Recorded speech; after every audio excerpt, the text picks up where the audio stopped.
परवरदिगारे आलम का कितना बड़ा एहसान है कि उसने हमको इंसान बनाया, अशरफुल मखलूक़ात बनाया। अल्लाह रब्बुल इज़्ज़त ने हमको देखने के लिए आंखें अता फरमाई, उस रब ने चलने के लिए हमको पैर अता फरमाए, उस रब ने पकड़ने के लिए हमको हाथ अता फरमाए, उस रब ने हमको सुनने के लिए कानों में कुव्वत समात अता फरमाई, उस रब ने हमको बोलने के लिए कुव्वत गोयाई अता फरमाई हमारी ज़ुबान में। कितना बड़ा एहसान है उस रब का। मेरा रब कितना करीम है, अल्लाह रब्बुल इज़्ज़त कितना मेहरबान है अपने बंदों पर। उसने बेशुमार नेमतों से हमको नवाजा है। ये आँखें अल्लाह की नेमत हैं, ये हाथ अल्लाह की नेमत हैं, ये पैर अल्लाह की नेमत हैं, ये दांत अल्लाह की नेमत हैं, ये हार्ट दिल सलामत है, ये अल्लाह की नेमत है, ये हमारा लीवर सलामत है, ये अल्लाह की नेमत है। कभी लगे अल्लाह के कितने एहसान है मेरे ऊपर, कितनी नेमतों से उस रब ने हमको नवाजा है। तो एक चक्कर हॉस्पिटल का लगा लिया करो, वहाँ कुछ लोग तुमको ऐसे नजर आएंगे कि किसी का पैर टूटा पड़ा है, उसकी सर्जरी हो रही है, किसी की आंखों का इलाज चल रहा है, किसी के कानों का इलाज चल रहा है, किसी के हार्ट का इलाज चल रहा है, किसी की शुगर का इलाज चल रहा है। अल्लाह रब्बुल इज़्ज़त ने हमको जिस्म सलामत दिया, अल्लाह ने हमको हाथ सलामत दिए, अल्लाह ने हमको पैर सलामत दिए, अल्लाह ने हमको ज़ुबान सलामत अता फरमाई, फिर भी हम अल्लाह का शुक्र अदा नहीं करते। आज मस्जिदें हमारी सूनी हो गई, मदरसे हमारे वीरान हो गए और हमने सिनेमा हाल आबाद कर दिए हैं। ऐ नौजवानों, वो नौजवान जिनके लबों पे कभी कुरान की तिलावत की सदा आती थी, आज वो नौजवान मोबाइल में मस्त हो गए। आज वो नौजवान जिनके घरों से कुरान की तिलावत की सदाएं आती थीं, आज उन घरों के अंदर से गानों की आवाज़ें आ रही हैं। फिर रोना रोते हैं कि मुसलमान परेशान बहुत है, मुसलमान सताया बहुत जा रहा है, मुसलमानों पे जुल्म और सितम के पहाड़ तोड़े जा रहे हैं। याद रखना, उर्से रोशन बाबा में आने वालों, वो पत्ता पेड़ से गिर जाता है जो अल्लाह के जिक्र से गाफिल हो जाता है, वो जानवर ज़िबह कर दिया जाता है जो अल्लाह के जिक्र से गाफिल हो जाता है, वो मछली शिकार हो जाती है जो अल्लाह के जिक्र से गाफिल हो जाती है, वो घास काट ली जाती है जो अल्लाह के जिक्र से गाफिल हो जाती है। ऐ मेरे अजीजों, आज हम अपने वजूद पर गौर करें। कभी जिम के अंदर जाके 50 किलो वजन उठा लेना ये बहादुरी नहीं है। सुबह के वक्त में लिहाफ हटा देना और फजर की नमाज अदा करना ये सबसे बड़ी बहादुरी है। आज हम कितना अल्लाह का शुक्र अदा कर रहे हैं। अल्लाह ने हमको औलाद से नवाजा, अल्लाह ने हमको बेहतरीन कारोबार से नवाजा, अल्लाह ने हमको बेशुमार नेमतों से नवाजा है। ऐ मेरे अजीजों, हमारे बुजुर्गों को देखो, आज हम कब्र की तारीकी को भूल गए हैं, आज हम कब्र के अंधेरे को भूल गए हैं, आज हम कब्र की वहशतनाकी को भूल गए हैं। कभी दौलत पे घमंड आने लगे, कभी पैसों पे नाज होने लगे, कभी सेहत पे तकब्बुर आने लगे, कभी बच्चों की नौकरी पे घमंड होने लगे। तो एक चक्कर कब्रिस्तान का लगा लिया करो, वहाँ तुमसे ज्यादा दौलत वाले लेटे हैं, वहाँ तुमसे ज्यादा पैसे वाले लेटे हैं, वहाँ तुमसे ज्यादा सरमाए वाले लेटे हैं। वो जिनकी नाक पे कभी मक्खी नहीं बैठती थी, आज उनके जिस्म को मिट्टी ने गला सड़ा करके एक तरफ कर दिया। घमंड किस बात पे, तकब्बुर किस बात पे? मरने के बाद कब्र के अंदर जाना है मेरे अजीजों, जाना सभी को है दुनिया से। तुम देखते नहीं चंद सालों पहले कोरोना काल में कैसे जनाजे उठे थे?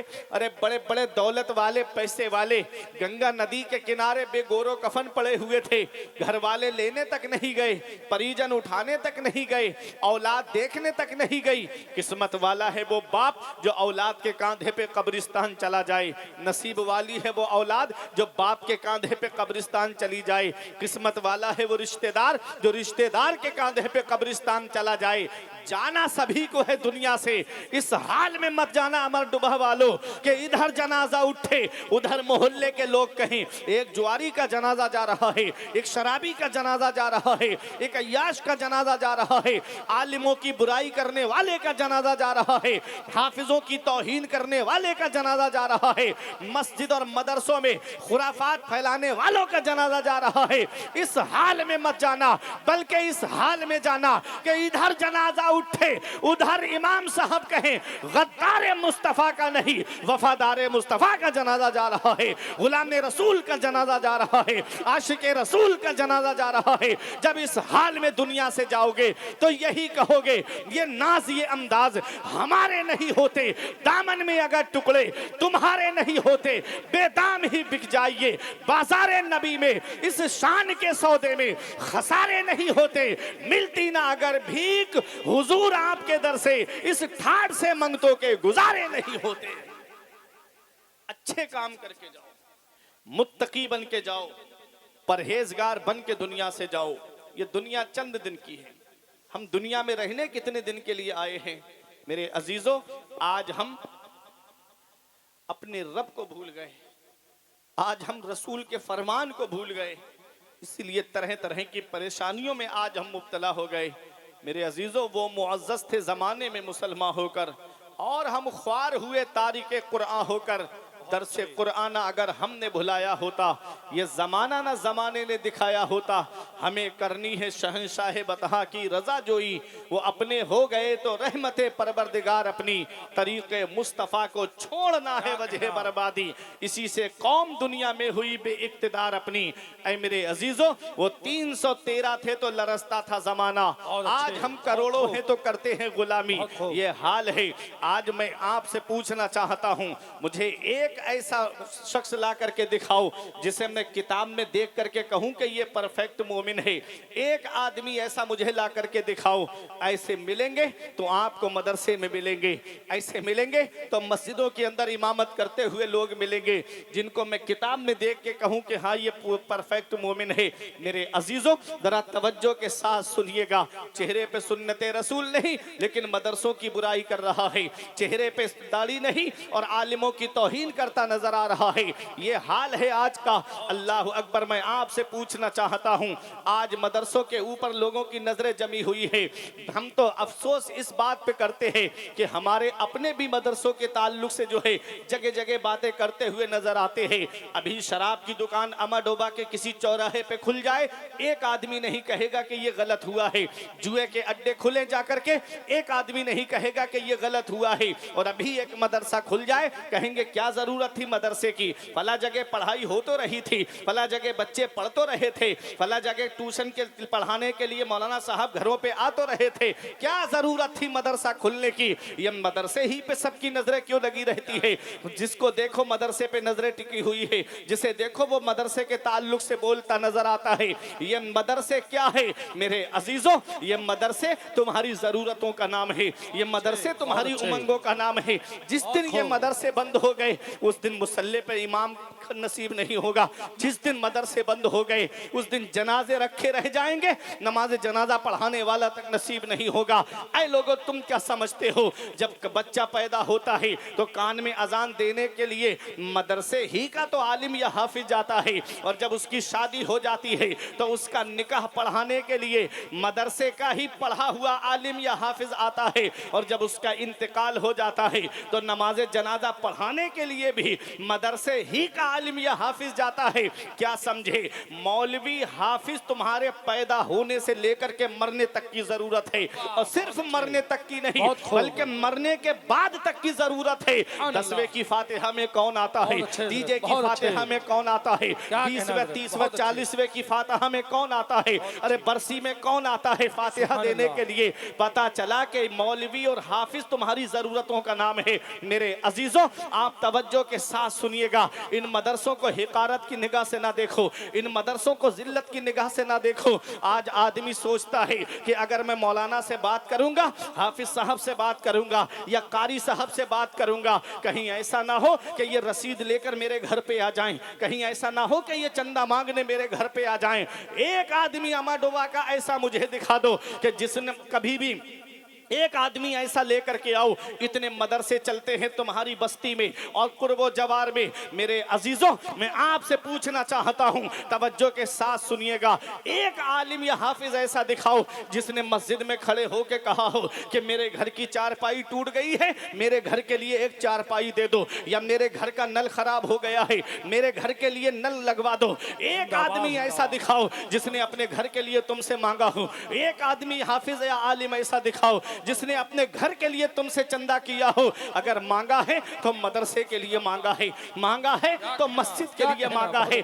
ऐ लोगों, मैं आपको बताना चाहता हूं, आलिम हाफिज अपने लिए नहीं मांगता है, मांगता है तो अल्लाह के घर के लिए मांगता है, रसूलुल्लाह के घर के लिए मांगता है। ऐ लोगों, ईद के मौके पे अब तुम तो घर में बैठ करके सिवई खा के आराम से बैठे हो, और वो सदका आलिम सदका फित्र इकट्ठा करता फिर रहा है, कारी सदका फित्र इकट्ठा करता फिर रहा है। रमजान शरीफ के महीने में आप तो इफ्तार करके तरावी की नमाज पढ़ के घर में आराम से लेट जाते हो, वो बंबई के सेठों के दरवाजे पे खड़ा है, भीख की तरह पैसा लेने के लिए लाइन लगा करके आलिम या हाफिज खड़े हुए हैं। ऐ लोगों, बकरा ईद के मौके पे हम तो गोश्त खाते हैं और आराम से बैठते हैं, और आलिम कुर्बानी की खाले इकट्ठी करता फिर रहा है, हाफिज कारी कुर्बानी की खाले इकट्ठी करता फिर रहा है। एक ही दर्द है ना कि मदरसा आबाद रहे, एक ही दर्द है ना कि रसूलुल्लाह की दरसगाह आबाद रहे। जब उस कौम ने, सऊदिया रियाल पे पलने वाली कौम ने, जब 4-5 महीनों में कई मंजिला इमारत खड़ी कर दी और फ्री एडमिशन रखे, तब मेरी कौम के हाफिजों के दिलों में दर्द जागा, तब मेरी कौम के आलिमों के दिलों में दर्द जागा। कहीं ऐसा ना हो कि मेरी कौम का बच्चा उनके मदरसे में चला जाए, कहीं ऐसा ना हो कि उसका ईमान खतरे में पड़ जाए। इसलिए वो निकले ताकि रसूलुल्लाह की दरसगाह आबाद रहे, ताकि मदरसा आबाद रहे। याद रखना, ऐ जश्न हिफ्ज़ कुरान में आने वालों, ऐ अमाडुबा की सरजमीन पे रहने वालों, एक सच्ची बात कहने जा रहा हूं, अपने लिए मांगना जिल्लत है, मस्जिद और मदरसे के लिए मांगना बाइस इज्जत है। नारे तकबीर, नारे रिसालत, मुफ्ती फुरकान रज़ा मंजरी साहब क़िबला, नारे तकबीर, नारे रिसालत। ये मदरसे, सुभान अल्लाह, सुभान अल्लाह, तुम्हारी जरूरतों का नाम। बहुत अच्छे हज़रत, बहुत अच्छे। आज हमारे घर में बेटे का बर्थडे हो तो लाखों रुपये हम खर्च कर देते हैं, दावतों में, दिखावों में खर्च कर देते हैं, लेकिन उन्हीं लोगों से कहा जाए कि आप इस मदरसे में 10,000 रुपए दे दीजिए तो नहीं देगा। शादी ब्याह का मौका आएगा, लाखों रुपये खर्च किए जा रहे हैं सिर्फ दिखाने के लिए, सिर्फ दिखाने के लिए कि बस मेरा नाम अच्छा हो जाए, मेरा नाम ऊंचा हो जाए, लोग मेरा नाम ले इलाके में। लोगों, जिस चीज के लिए इंसान पूरी जिंदगी कोशिश करता है, मेहनतें करता है, अल्लाह मरने के बाद सबसे पहले वही 3 चीजें बदल देता है। आदमी सोचता है मेरा नाम ऊंचा हो जाए, आदमी सोचता है मेरा लिबास अच्छा हो जाए, आदमी सोचता है मेरा मकान अच्छा हो जाए। अल्लाह रब्बुल इज्जत उसके इंतकाल करने के बाद में सबसे पहले यही 3 चीजें बदलता है, नाम मरहूम, मकान कब्र, कपड़ा कफन बना देता है। मेरे अजीजों, दुनिया में हम मेहनत कर रहे हैं, लाखों रुपये जमा करके चले गए, बच्चों की तालीम पे, दुनियावी तालीम पे लाखों रुपये खर्च कर दिए हमने। मैं दुनियावी तालीम का कोई मुखालिफ नहीं हूं, लेकिन मुझे अफसोस होता है अगर बच्चे को मदरसे में नहीं भेजा, सिर्फ दुनियावी तालीम आपने हासिल कराई और अपने बच्चों को मदरसे का रुख नहीं कराया, तो कहीं ऐसा ना हो कि आपके बच्चों का ईमान चला जाए, क्योंकि कॉलेजों और यूनिवर्सिटीज में ईमान के लुटेरे बैठे हैं। हजरत अब्दुल्ला इब्ने मसूद की रिवायत है, मन अरादल इल्मा फअलैहि बिल कुरान, जो तालीम का इरादा करे उसे चाहिए कि वो पहले कुरान की तालीम हासिल करे। सुभान अल्लाह, सुभान अल्लाह, पहले कुरान की तालीम हासिल करे। बहुत अच्छे।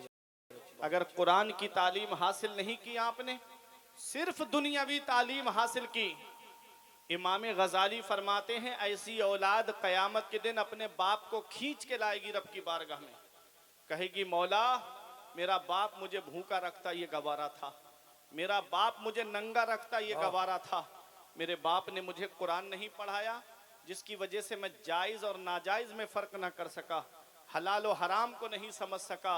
मैं जहन्नम में अकेला नहीं जाऊंगा, अपने बाप को अपने साथ में जहन्नम लेके। अल्लाह अल्लाह। बताओ, लाखों रुपये जिसकी तालीम पे हम खर्च करके गए, करोड़ों रुपये जिसकी पढ़ाई पे हमने खर्च किया, वो बेटा हमको कयामत के दिन जहन्नम में ले जाने का जरिया बन गया। काश इस बच्चे को पहले हाफिज कुरान बनाया होता, काश इस बच्चे को पहले आलिम दीन बनाया होता, फिर उसके बाद दुनियावी तालीम में आप डालते तो देखते यही बेटा जन्नत में ले जाने का जरिया बन जाता। मेरे अजीजों, आज हाफिजों को, आलिमों को हिकारत की निगाह से देखा जाता है। अमीर लोग हमको मशवरा देते हैं कि मौलाना साहब, इतना पैसा है लोगों के पास में, मदरसे खोलने की क्या ज़रूरत है, इनकी जगह कोई हॉस्पिटल खोल दिया जाता ताकि गरीबों की मदद हो जाती। तो हम भी तो उन अमीरों से ये कह सकते हैं कि अल्लाह ने तुम्हें नवाजा है, तुम्हारे पास दौलत है, तो तुम एक मदरसा ही खोल लेते, क्या अच्छा होता। लेकिन नहीं खोलेंगे। कुछ लोगों का काम है सिर्फ जगह जगह खड़े होकर के इधर उधर की बातें करना। मेरे अजीजों, ये दीन का काम है। अगर एक बच्चा भी तुम्हारे पैसे से आलिम या हाफिज बन गया तो कयामत के दिन वो तुमको बख्शवाने के लिए काफी हो। वाह वाह, सुभान अल्लाह सुभान मुझे अल्लाह। खुशी होती है अमाडोबा की सरजमीन पे रहने वाले लोगों का नाम सुन करके कि तकरीबन 180 बच्चे दारुल उलूम कुतबिया रोशनुल उलूम में पढ़ रहे हैं, और कोई मतबख का इंतजाम नहीं इस मदरसे में, और तमाम बच्चों का खाना बस्ती से आता है, और वो भी बच्चे लेने नहीं जाते हैं। यहाँ के इतने अच्छे लोग हैं कि खाना मदरसे में पहुंचा देते हैं। बहुत अच्छे। ये बहुत बड़ी बात है। मेरे अजीजों, ये जो आप बच्चों को खाना खिला रहे हैं, ये जो आप बच्चों के साथ में अच्छा सुलूक जो कर रहे हैं, इसका सिला कयामत के दिन तुमको मिलेगा। बहुत अच्छे। सुभान अरे अल्लाह, मेरे आका सुभान हुजूर सल्लल्लाहु अलैहि वसल्लम की एक हदीस पाक मुझे याद आती है। आका फरमाते हैं, मेहमान अपनी किस्मत का रिस्क अपने साथ लेकर आता है। मेहमान अपनी किस्मत का रिस्क अपने साथ लेकर के आता है। किसी के घर में मेहमान आए तो वो अपनी किस्मत का रिस्क साथ में लेकर के आता है। मौला अली शेर खुदा फरमाते हैं, आदमी को अगर ये पता लगाना है कि मेरे घर में बरकत है या नहीं है, तो ये देख ले कि उसके घर मेहमान आते हैं कि नहीं आते हैं, क्योंकि मेहमान का आना बरकत की निशानी है, मेहमान का आना बरकत की पहचान है। अब मुझे बताओ, ये मेहमान का जिक्र आया है हदीस पाक में कि मेहमान अपनी किस्मत का रिस्क अपने साथ लेकर आता है, उसके बारे में ये तो नहीं आया है कि आने वाला मेहमान नमाजी हो या हाजी हो, या आने वाला मेहमान जो है परहेजगार हो। मेहमान का लफ्ज आया। मेहमान घर पे जब किसी के आता है तो वो अपनी किस्मत का रिस्क अपने साथ लेकर आता है। तो सोचो, जब आम मेहमान किसी के घर पर आए तो घर में बरकतें हो, तो जो मेहमान रसूल हैं, जो रसूलुल्लाह सल्लल्लाहु अलैहि वसल्लम के मेहमान हैं, ये तलबाए किराम कौन है? ये रसूलुल्लाह सल्लल्लाहु अलैहि वसल्लम के मेहमान हैं। तो बताओ, जिसके घर आम मेहमान आए तो वो बरकत की निशानी है, तो जिसके घर पे मेहमान रसूल आए हैं तो सोचिएगा कि उस घर में कितनी बरकतें होती होंगी। जी जी मेरे अजीजों, इसका सिला कयामत के दिन काम आएगा। मेरे आका हुजूर सल्लल्लाहु अलैहि वसल्लम ने इरशाद फरमाते हैं, बाअमल हाफिज़े कुरान कयामत के दिन 10 ऐसे लोगों की शफाअत करेगा कि जिनके ऊपर जहन्नम वाजिब हो गई होगी। तो अंदाजा लगाइए आप हजरात, इनके साथ जो हुस्न सलूक होगा उसका सिला कयामत के दिन आपको मिलेगा। ये मदरसे तुम्हारी जरूरतों का नाम है। इन मदरसों के अंदर कुरान की तिलावत होती है, इन मदरसों के अंदर कुरान पाक पढ़ाया जाता है, इन मदरसों के अंदर कुरान पाक की तिलावत सिखाई जाती है। मेरे आका हुजूर सल्लल्लाहु अलैहि वसल्लम की एक हदीस पाक का मफहूम मुझे याद आ रहा है कि जब बस्ती में गुनाह ज्यादा होने लगते हैं, जब लोग गुनाहों की तरफ ज्यादा माइल होने लगते हैं, अल्लाह रब्बुल इज़्ज़त इरादा फरमाता है कि इस बस्ती को अजाब दूं। अल्लाह रब्बुल इज़्ज़त फरिश्तों को हुक्म देता है कि फरिश्तों, इस बस्ती में गुनाह ज्यादा हो रहे हैं, इस बस्ती को तबाह करो, इसमें अजाब करो। तो फरिश्ते अजाब लेकर आ रहे होते हैं। सुबह सुबह को छोटे छोटे बच्चे जो सीने से कोई यस्सरनल कुरान, कोई कायदा बगदादी, कोई पहला पारा दूसरा पारा सीने से लगा के मस्जिद और मदरसे की तरफ पढ़ने जाते हैं, अल्लाह रब्बुल इज़्ज़त की रहमत को जोश आता है। अल्लाह फरमाता है फरिश्तों से वापस आ जाओ। फरिश्ते अर्ज करते हैं मौला अभी तूने इस बस्ती को अजाब देने के लिए हमसे कहा, अब हमको वापस बुला रहा है। रब फरमाता है मेरी रहमत को ये गवारा नहीं कि जिस बस्ती में मेरा नाम लिया जाए मैं उस बस्ती में अजाब करूं। क्या अब बात, मुझे बहुत बताओ, सुभान अल्लाह। और जिस बस्ती में कुरान की तिलावत हो रही होगी वो बस्ती कितनी खुशगवार होगी। मेरे अजीजों, ये मदरसे तुम्हारी ज़रूरतों का नाम है। इन मदरसों की तरफ तवज्जो दिया करो, इन मदरसों के अंदर तालीम पे पैसे को खर्च किया करो। आओ मैं आपको बताता हुआ चलूं, ये दुनिया चंद दिन की है, हमेशा रहने हम इस दुनिया में नहीं आए हैं। बड़े बड़े दौलत वाले आए, पैसे वाले आए और दुनिया से चले गए। हमारे बुजुर्गों ने कहा है आदमी मरने के बाद कब्र में चला जाता है और अच्छा इंसान लोगों के दिलों में चला जाता है। फिर लोग उसे याद रखते हैं, अपनी गुफ्तगू में याद रखते हैं, अपनी मजलिसों में याद रखते हैं, अपनी महफिलों में याद रखते हैं। मेरे अजीजों, ये मदरसे मैं आपको बताऊं, आओ आज दुनिया की जितनी यूनिवर्सिटी हैं, दुनिया के अंदर जितने भी कॉलेज हैं, इनकी उम्र कितनी है अभी आपको पता चल जाएगा कि ये मदरसे क्या हैं। दुनिया में जितनी भी यूनिवर्सिटीज हैं, दुनिया में जितने भी कॉलेज हैं, अगर इनकी उम्र आप देखोगे तो 500-600 साल से ज्यादा आपको इनकी उम्र नहीं मिलेगी। 500 साल से ज्यादा पुरानी पहले कोई मदरसा, कोई यूनिवर्सिटी या कोई कॉलेज नहीं था। एक मदरसा था जिसे जामिया अजहर कहते हैं, वो भी पहले मदरसा था, अब उसको यूनिवर्सिटी की शक्ल दी गई है। अब मुझे बताओ, जब 500-400 साल पहले कोई कॉलेज नहीं है, कोई यूनिवर्सिटी नहीं है, तो कोई आर्किटेक्ट भी नहीं होगा, कोई बीटेक भी नहीं होगा, कोई एमटेक भी नहीं होगा। तो अब मुझे आप बताओ, जब कोई कॉलेज नहीं है, कोई यूनिवर्सिटी नहीं है, तब भी हिंदुस्तान का अजूबा ताजमहल बनाया जा रहा था, तब भी कुतुब मीनार की तामीर हो रही थी, तब भी लाल किला बनाया जा रहा था। अब मुझे बताओ कि ये बनाने वाले कौन थे? तो पता चला कि ये बनाने वाला कोई और नहीं है बल्कि कुरान पढ़ने वाले ही की देन है, कुरान पढ़ने वालों ही की देन है। मेरे अजीजों, ये मदरसे हैं, मदरसे। मेरे अजीजों, इन मदरस कुरान के अंदर हर चीज का बयान मौजूद है, कुरान के अंदर हर चीज का जिक्र मौजूद है। अल्लाह फरमाता है वला रत्बिन वला याबिसिन इल्ला फी किताबिन मुबीन, कोई खुश्कतर चीज ऐसी नहीं है जिसका जिक्र कुरान के अंदर मौजूद न हो। हीरे कुरान के अंदर मौजूद हैं, जवाहिरात कुरान के अंदर मौजूद हैं, मोती कुरान के अंदर मौजूद हैं, सदफ कुरान के अंदर मौजूद हैं, गौहर कुरान के अंदर मौजूद है। अब आप कहोगे मौलाना कोई दलील है तुम्हारे पास में? तो आओ मैं आपको कुरान साइंस और इमाम अहमद रजा किताब में मैंने पढ़ा कि हजरत इमाम गजाली के पास में एक गैर मुस्लिम आता है।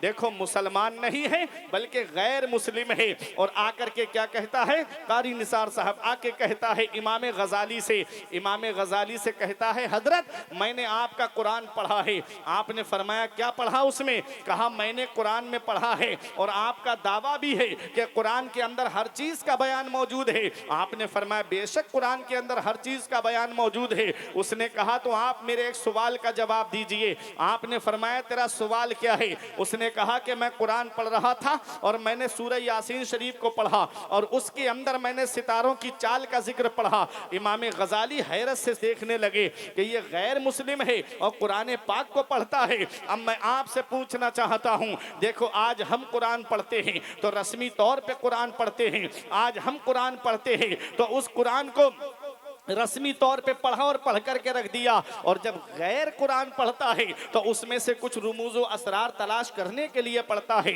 उसमें उससे कुछ हासिल करने के लिए पढ़ता है। आपको मैं बताऊं, हमारे कुरान की शान आप देखिएगा। आपने एक डॉक्टर का नाम सुना होगा जिनका नाम है डॉक्टर मूरिस बुकैल। आपका गूगल पे सर्च करिएगा, अभी नहीं घर जाकर के कल देखिएगा। जब आप डॉक्टर मूरिस बैकली.com डालेंगे तो डॉक्टर मूरिस आपके सामने आ जाएंगे। अब आपको मैं बताता हुआ चलूं, ये डॉक्टर मूरिस कौन है? ये अमेरिका में एक यूनिवर्सिटी के अंदर शोबे ज़राअत को पढ़ाते थे, एग्रीकल्चर के प्रोफेसर थे। इनको इनके वाइस चांसलर ने बुलाया और बुलाने के बाद में कहा, क्या कहा? डॉक्टर मूरिस से कहा, डॉक्टर मूरिस तुम ऐसा करो, मिस्र चले जाओ और वहां पर जाकर के एक दरिया है जिसका नाम दरिया दजला है, उसके किनारे जाकर के देखो और वहां जाकर के दरिया दजला के किनारे वहां जाकर के देखो कहां की जमीन जो है, माशाअल्लाह शायर अहले सुन्नत कारी ज़िया यज़दानी साहब किबला की आमद हो चुकी है। अब आप हजरात थोड़ी देर तवज्जो के साथ बैठिएगा, मैं आपको दिखाना चाहता हूं कि कुरान है क्या। आपकी समझ में आ रही मेरी बात? जी हजरत। जिया भाई को सुनेंगे? आज बहुत खामोशी के साथ आप सुन रहे हैं, जरा मोहब्बत से बोलेंगे सुभान अल्लाह। सुभान अल्लाह। डॉक्टर मूरिस, उनके वाइस चांसलर ने कहा कि आप मिस्र चले जाओ और वहां जाकर के पता लगाओ कि कहां की जमीन ज्यादा उपजाऊ है, क्योंकि शोबाए ज़राअत एग्रीकल्चर का एक सब्जेक्ट पानी भी है। बगैर पानी के खेती नहीं होती है, बगैर पानी के खेती नहीं होती है। डॉक्टर मूरिस को भेजा, उन्होंने अपनी लिबर्टी ली, अपना सामान लिया और लेने के बाद मिस्र चले गए और अपने कुछ साथियों को साथ में लिया। और एक दिन आप दरियाए दजला के किनारे, दरियाए दजला के किनारे आप टहल रहे थे और टहलने के बाद में आपके पैर से एक लाश टकराई, और जब लाश टकराई तो आपने उसके पैर को निकाला, और निकाला तो इतनी लंबी लाश कि आप हैरत में पड़ गए कि अब इस वक्त तो इतने लंबे लोग पाए नहीं जाते हैं, ये है तो है कौन। अपने साथियों की मदद से उठे, उसे उठा करके लेकर के आए और गौर से देखने लगे कि ये लाश है तो है किसकी। इसका तो जिस्म भी सलामत है, इसकी तो हड्डियां भी सलामत हैं, इसके जिस्म का गोश्त भी सलामत है। अरे ये लाश पानी के अंदर है और मिट्टी के अंदर दबी हुई थी, इस लाश को मिट्टी ने गलाया क्यों नहीं? अरे मिट्टी ने नहीं गलाया तो पानी ने इसको क्यों नहीं गलाया? अरे लाश का हाल क्या है? आज पानी में डालो, 2 दिन के बाद फूल जाएगी, तीसरे दिन फट जाएगी और चौथे दिन पानी में हल हो जाएगी। लेकिन ये कैसी लाश है? ये इस वक्त की तो लाश नहीं है, इसका तो जिस्म बता रहा है कि ये कोई बहुत पुरानी लाश है। डॉक्टर मूरिस हैरत में पड़ जाते हैं। उन्होंने सोचा कि लाओ मैं अपने पोप को बुलाऊं और उससे बात करूं, और ताकि मुझे पता चले कि ये है किसकी लाश। उन्होंने बाइबल पढ़ डाली, लेकिन पता नहीं चला कि ये लाश किसकी है। पूरी तौरात पढ़ डाली, लेकिन पता नहीं चला ये लाश किसकी है। पूरी इंजील पढ़ डाली, पता नहीं चला ये लाश किसकी है। डॉक्टर मूरिस सोचने लगे कि लाओ कुरान भी तो धार्मिक किताब है, कुरान भी तो अल्लाह की किताब है। फिर कहने लगे अरे हमारे पादरियों ने तो कहा है कि ये कुरान अल्लाह का कलाम नहीं है, बल्कि मोहम्मद ने अपना बनाया हुआ कलाम लोगों के सामने सुनाया है।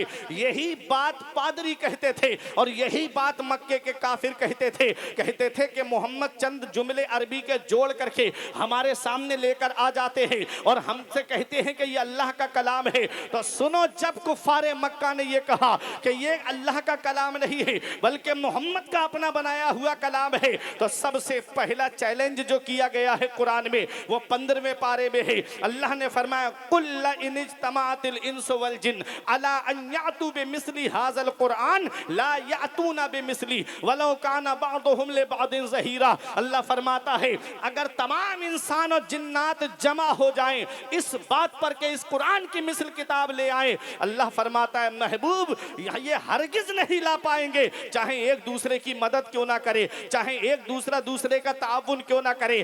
पूरे कुरान के ताल्लुक से अल्लाह ने फरमाया अगर तुम ये कहते हो कि ये अल्लाह का कलाम नहीं है तो इस कुरान की मिसल बना करके ले आओ। तमाम कुफारे मक्का खामोश हो गए।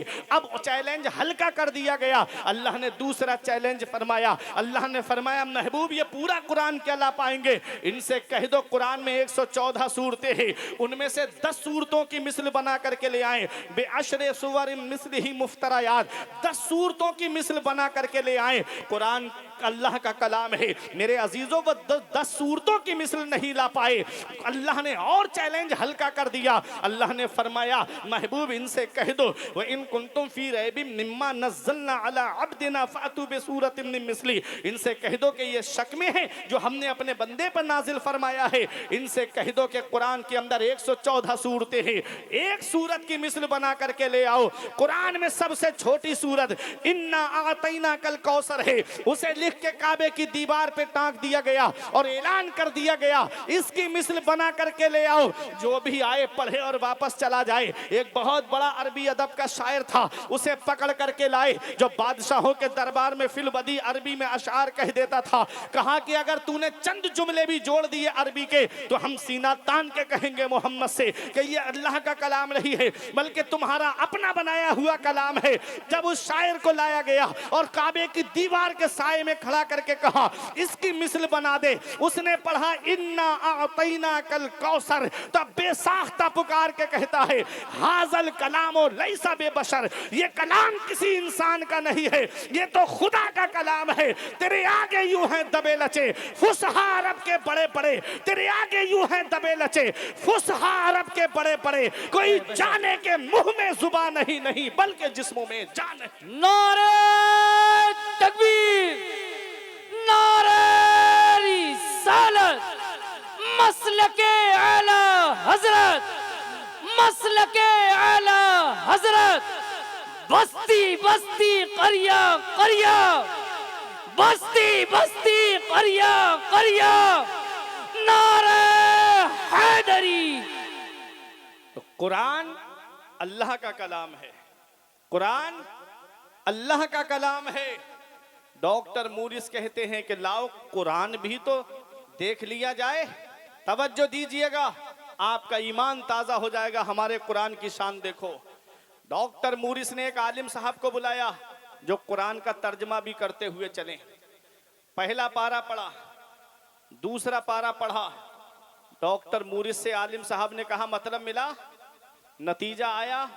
डॉक्टर मूरिस बोले नतीजा आए या ना आए लेकिन मजा बहुत आ रहा है, कुरान की तिलावत और करो। ये कुरान है। कोई भी किताब आप एक बार सुनेंगे दोबारा सुनने का मन नहीं करेगा आपका, लेकिन ये कुरान है। 5 वक्त की नमाज में आप सूरह फातिहा की तिलावत करते हो लेकिन फिर भी अलग मजा आता है। कुरान। और सुनो, हजरत ईसा अलैहिस्सलाम का मोजज़ा कि वो अंधों को बीनाई दे देते थे, इंतकाल हो जाता, किसी का पैर की ठोकर मारते मुर्दा उठ के खड़ा हो जाता, कुंबे इज़्निल्लाह कहते। ईसा अलैहिस्सलाम को अल्लाह ने आसमान पर उठा लिया, उनका मोजज़ा उनके साथ चला गया। हजरत मूसा अलैहिस्सलाम का मोजज़ा ये है कि आप अपना हाथ बगल में डालते निकालते तो सूरज से ज्यादा रोशन हो जाता। आपके पास में एक लाठी थी, डंडा था, उसे जमीन पे डालते अजदहा बन जाता। बकरियां चराने जाते, भूख लगती, जमीन में गाड़ते, फल आ जाते।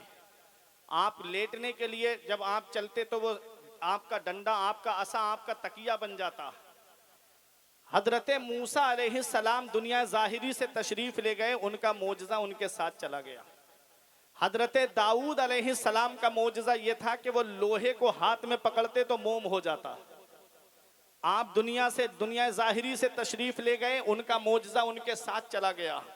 लेकिन अपनी किस्मत पे नाज करो, मेरे आका हुजूर सल्लल्लाहु अलैहि वसल्लम का मोजज़ा एक कुरान भी है। मेरे आका हुजूर सल्लल्लाहु अलैहि वसल्लम बज़ाहिर दुनिया ज़ाहिरी से तशरीफ ले गए, लेकिन मेरे आका का मोजज़ा आज भी मौजूद है और सुबह क़यामत तक मौजूद रहेगा। कुरान मेरे आका का मोजज़ा है। मेरे अजीजों, कुरान अल्लाह की किताब है। डॉक्टर मूरिस कहते हैं पढ़ते जाओ, नतीजा आए या ना आए मजा बहुत आ रहा है। और जब पढ़ने वाला पढ़ते पढ़ते पढ़ते पढ़ते जब इस आयत पर पहुंचा कि ऐ फिरौन, हम तुझे दरिया में डिबो रहे हैं और तुझे कयामत तक के लिए इबरत का निशान बना देंगे। जब इस आयत पर पहुंचे आलिम साहब, जिसका तर्जमा मैंने आपको सुनाया।